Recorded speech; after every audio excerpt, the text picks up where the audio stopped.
এমন মানুষ আছে যে এটা ছুইলেই আমার হয়ে যাবে, ঠিক না?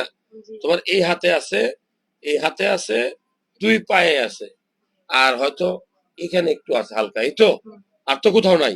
আমি তোমাকে দুইটা ক্রিম দিলাম, দুইটা ক্রিমের মধ্যে একটা ক্রিম আগে লাগাবা, লাগানোর পরে আর একটা ক্রিম ওটার উপর দিয়ে লাগাবা। সানস্ক্রিন যেটা, এটা আমরা সোলার স্ক্রিন লিখছি, হ্যাঁ, এটা উপর দিয়ে লাগাবা। তাহলে কি হবে, সূর্যের আলো কিন্তু এই সেতী রোগীর, ভিটিলিগো থেকে আমরা বলি আর কি, হ্যাঁ, ভিটিলিগো রোগের নাম। এই রোগের প্রধান শত্রু হচ্ছে সূর্যের আলো। তো প্রথমে লাগাবা আমি যে ক্রিমটা দিচ্ছি ওটার পরে সানস্ক্রিন লাগাইয়া দিনে 2 বার। এরপরে আরো কথা আছে, ওই ক্রিমটা তো দিনে আর দুইবার বেশি লাগাবো না, কিন্তু তুমি দিনে যতবার সূর্যের আলোতে যাবা ঠিক ততবার সানস্ক্রিন ব্যবহার করতে হবে। আমার কথা কি বুঝতে পারছো? না হলে কিন্তু এত সহজে এটা ভালো হবে না।